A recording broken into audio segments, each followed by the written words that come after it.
Welcome back to the channel, everybody. Today we're doing a long-awaited episode. Today we're going to be talking about my Lumix camera settings for the S5 II, as well as my camera setup and a few things that make it a little bit easier.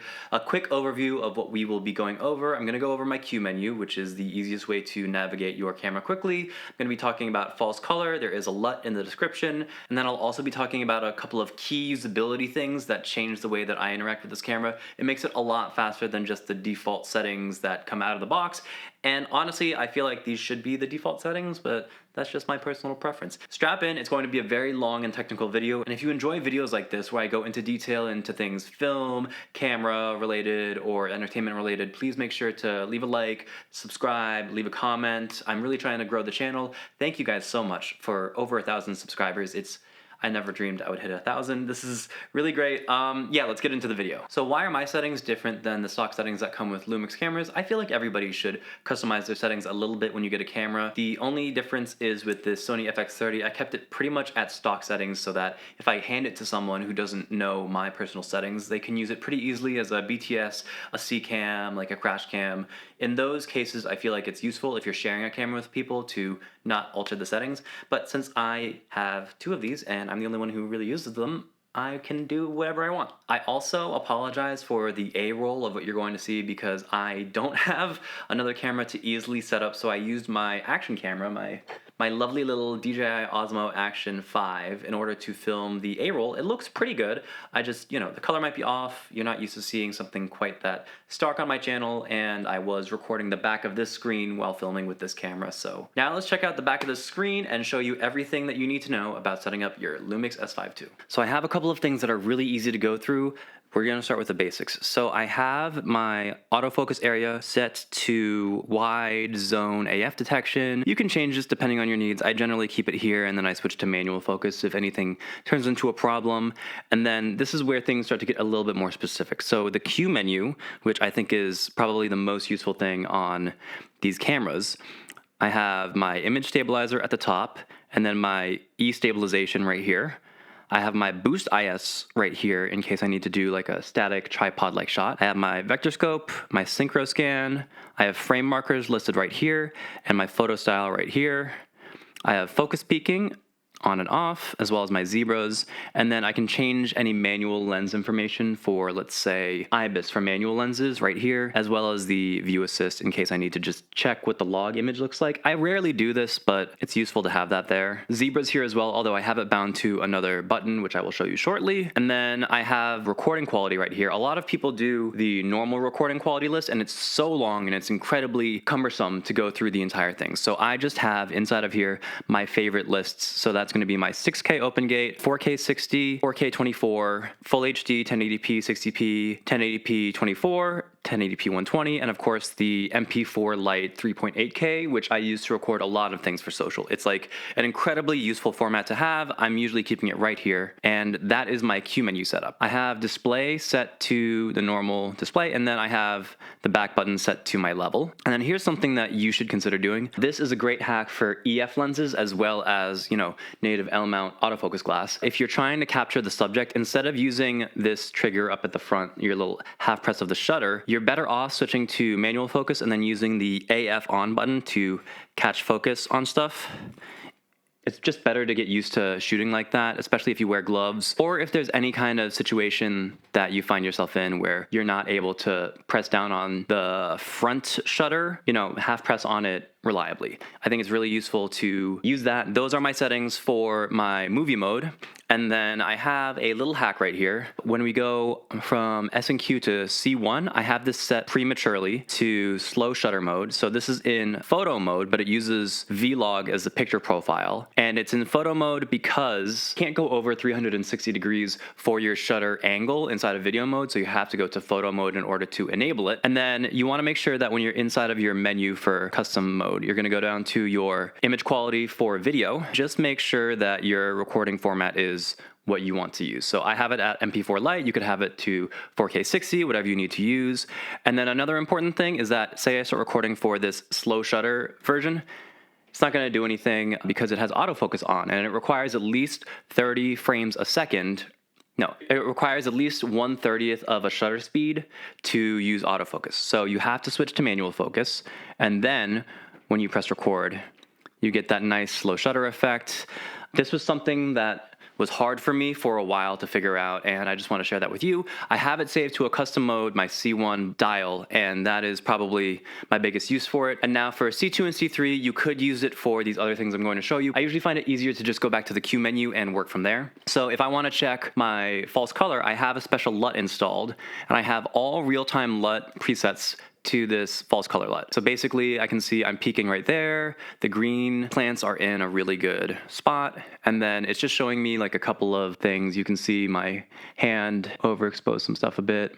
It's not perfect. Obviously it could be slightly better. It doesn't have everything that you want for false color, but it is a great workaround for people that don't have false color on their cameras, like the new S1 line does, the S1 II, the S1 IIe. Those cameras have false color built into them. So what I have here is this real-time LUT. Basically, if I go into my picture settings right here, my photo style, and I change it to real-time LUT, I have my LUT selected that is for false color. This is an S-Log3 LUT, so it's not a perfect one-to-one for vlog, but I think it works well enough. It just basically shows you what's peaking, what's not in scene, and that's more important to me than using zebras. So let's say we swap back to our vlog right here and we turn on zebras. So it does show us the same area is peaking, but I find zebras are a little bit harder to see in the frame rather than like, so you see how zebras are highlighting the entire thing, whereas the false color is showing only what's totally out of our clipping range. I feel like that's a little bit more helpful, especially because my zebras are set to 85%. So they're giving me a little bit of extra room, but that can show me my absolute clipping point with my false color. I'll have that LUT available to download in the description below. It's not mine. It is made by another YouTube creator, so maybe stop by his video and give him a thanks if you end up using it and finding it useful. I have it on my Sony cameras as well as my Panasonic cameras. I think it's just a wonderful LUT to have. Now let's go into my photo settings. A lot of people were wondering about this. So for my photo style, I am using the Fujify LUTs. These are basically LUTs that are designed to work with your standard picture profile, the 709 picture profile,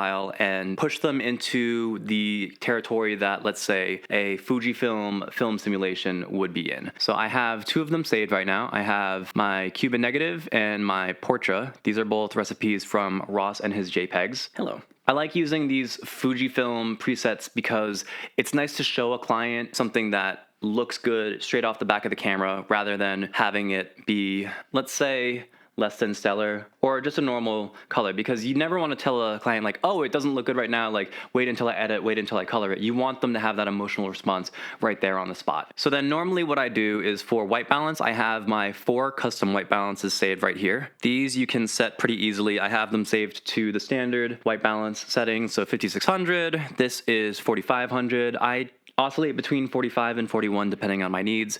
And then this is 3200. I find this very useful to have. And then a 27 just in case you need to go even lower. So you can set this down to 25, but 27 is usually as low as I want to go. You can use these other, auto white balance, or depending on your needs, you can use, your capture settings or these presets. They're fine. I like using exact Kelvin because that's just how I work personally. I do recommend saving these just in case you need exact Kelvin for a job at any point in the future.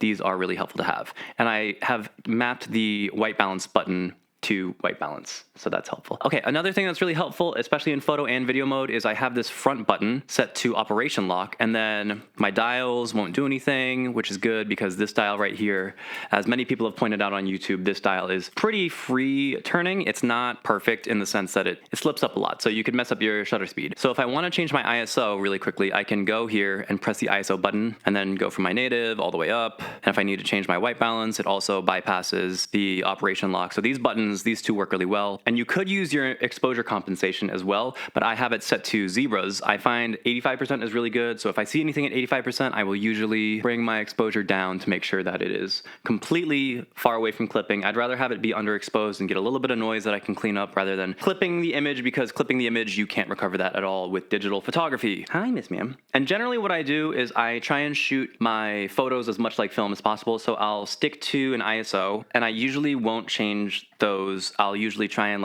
lock in how my things are going to look and then adjust my shutter speed to match.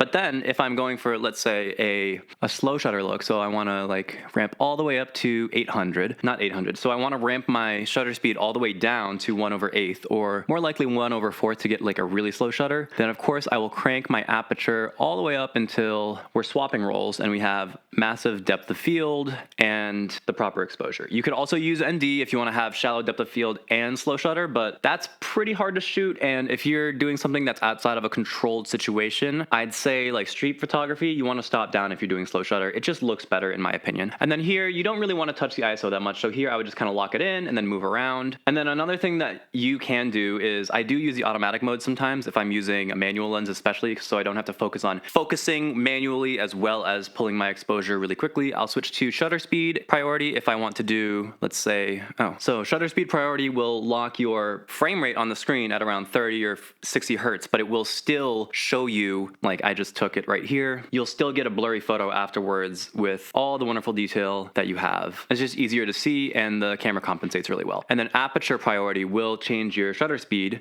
in the same way that your aperture was changing before. I usually don't shoot in aperture priority that much. I think aperture priority it's good for people who want to shoot video and not think about it with an ND on and they don't really care about their settings, but I prefer to shoot manual most of the time. That's just how I shoot. You can use aperture and shutter speed priority to your heart's content. I think that shutter speed is probably better. Like I would go here, I would change maybe my shutter speed to 1/50 and change my ISO to what it needs to be, and then go into like, I don't know, maybe my vlog settings. Yeah, so then I have 1/60, this looks good, and this would the camera would just choose what exposure it thinks is correct for you. I'm gonna switch back to my portrait mode right here and go back into manual. Okay, so another thing that I think a lot of people need in a lot of situations is your high burst frame rate mode. If you wanna use this on an EF lens, this is the EF lens hack that I was talking about earlier, you're gonna wanna set this to manual focus, and then you can pull with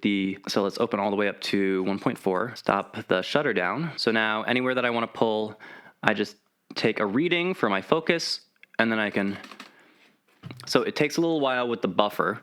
So if you want to see your preview again, just half press here. And if you want to get focus, you press AF on. So that's really useful if you want to use a non-native L-mount lens with the wonderful high frame rate mode on the photos. I use it, I'd say pretty frequently. It's a pretty frequent event thing because it shoots about, I think, 10 or 15 frames a second. And then like when I'm in person with people, it's just much easier to capture a burst because they might be blinking or something and you just get a couple of photos in a row. And that's what's great about digital photography. You can take a ton of photos. And then another thing that I do that I'm not sure if everyone does is normally I will keep things with my LVF, my viewfinder settings. I'll keep it so that I don't have the eye detector on. I will just keep the screen open. And then when I switch to taking photos, I usually give it one press and then I switch that. That becomes muscle memory after a little while. So I'm going to switch this back. And then I do have, for my dial setup, my ISO is controlled here in the front.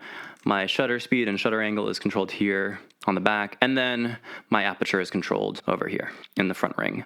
That's how I personally like to use it. It feels very comfortable for my hands. I'm like, I can use these two fingers to pretty much dial in all my settings because I usually don't move my ISO around that much. It's really great to just have everything at your pointer and thumb finger for control. And then I do use, for my dual card slot, I do backup recording. You can use relay recording or allocation. I used to do allocation, and then I found that an SD card died on me once, and it was so scary that I decided never to do it again. Here's another thing that's kind of like not spoken about a ton, but this is another important hack.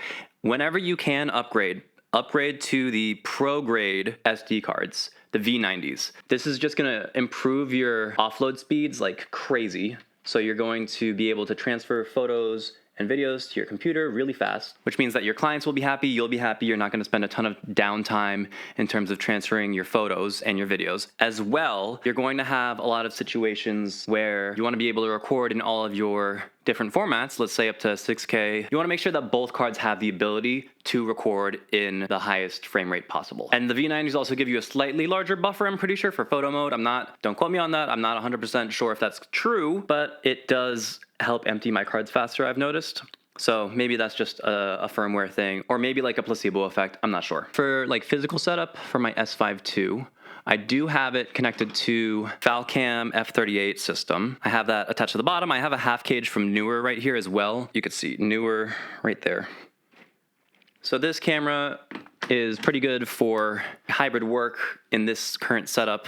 I also have my Peak Design strap attached to the bottom of the plate. I will do a video on my larger S5ii rig on the breakdown. I actually just ordered the new Kalari clip-in OLPF for that rig. So whenever that ships out, I think I'm gonna do the final breakdown of my big, massive S5ii rig with the OLPF because I'm very excited for that to happen. I might go after B-RAW now at this point. For internal RAW recording, I either wanna upgrade to the Pixis 12K or the S1II or S1R2. Even though those overheat, that's fine to me. I could work around it. I've seen a couple rigs that work really well and don't overheat. The thing is, if I get a B-RAW external recorder for this S5II, then that would eat away at my budget for one of those other cameras, but at the same time, I still have the S5II, and I still think B-RAW would be a better recording format than ProRes RAW. I don't know. These are just conversations I'm having. If anyone else is in a similar situation where they have like a fleet of S5IIs and like smaller cameras and they want to upgrade for that big bump in dynamic range and image quality, please let me know in the comments. I hope you enjoyed this portion of the video, and I will talk about anything else in the talking head after this. Okay, a couple things that I missed that I feel like I kind of glossed over and didn't explain perfectly. If you want to change the mapping of a button, you're going to want to hold it down, and then it should pull up a menu that shows you all the different things that you can map it to. It is a bit of a dense menu, so make sure to go in there, and if you have any trouble, just look up online what it would be or what the symbol would look like. But as soon as you map a couple of buttons, like I have this front one right here mapped, as well as my exposure compensation button mapped, those things become pretty easy to memorize. And then especially because you're going to be going through those same menus to assign all of your Q menu options, that is going to be crucial. I also didn't really spend a ton of time on how to import or put LUTs onto the camera. I feel like there's a lot of other videos out there that show you exactly how to do that in about a minute or less. But basically what you're going to want to do is take the LUT file from your computer and make sure that your SD card is plugged in, and then you don't put it into any folder, you just put it into the root directory of the SD card, and then you insert it into your camera. And then you navigate into the menus to the LUT library settings, import it from the SD card, and it'll stay on your camera's memory, so you don't have to go and install it every single time, and you don't need to keep it on the SD card either. That means that you could, if you have multiple S5IIs, you could just put one SD card and install the LUT on multiple devices. So that's actually a really handy thing that I do like that they do. Another thing to note is that real-time LUT actually only works for photos on Lumix cameras. So that's a special feature that they have and they have alone. I don't know if there's a patent or something on it, but Sony cameras, Canon cameras, none of them can do that. So it's really cool that you can. So it's really awesome that you can import the Fujifilm LUTs and then put them onto either the standard or 709 like profiles for taking photos and sharing those. I'm going to be making a dedicated video about those Fujifilm LUTs and how I feel about them, as well as just another shout out to Ross and his JPEGs for doing all the great work. It's not the lightest camera in the world to take around with you, but if you have something like the S9 with a very small pancake lens, it's much more of a Fuji experience or like a pocketable camera experience in that case, which I'm a big fan of. I don't have any digital cameras with that experience, but I do have a Leica film camera, and that is just a joy to use. So maybe in the future I will pick up an S9 or a Fuji camera and see what that's about. Just realizing now that I forgot to do an outro, so thank you guys so much for watching, and if you feel like I missed anything, let me know in the comments. If this was helpful for you, if this was like a long requested video and you finally got it, I'm listening to you. I'm trying to make this YouTube thing as fun for everyone as possible, so I'll see you next time, okay?